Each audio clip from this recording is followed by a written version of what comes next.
ঈশ্বর আমাদের প্রত্যেককেই কোনো না কোনো দিক দিয়ে অভাবে রাখেন। তবে আমি মনে করি এই অভাবটা হচ্ছে আমাদের জীবনে পরীক্ষার প্রতীক।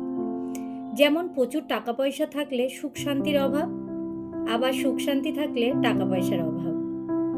চোখের সামনে এক টেবিল ভর্তি খাবার থাকলেও সেই খাবার হজম করার শক্তির অভাব, আবার যার পেটে প্রচুর খিদে তার আবার খাবারের অভাব। আচ্ছা, তোমাদের কি মনে হয় এইসব পরিস্থিতির জন্য কি আমরা দায়ী? আমরা তো মনে করি জীবনে যা কিছু হয় সবটাই ভগবানের ইচ্ছাতেই হয়। তাহলে এই পরিস্থিতিগুলো কি ভগবানের ইচ্ছাতেই হয়?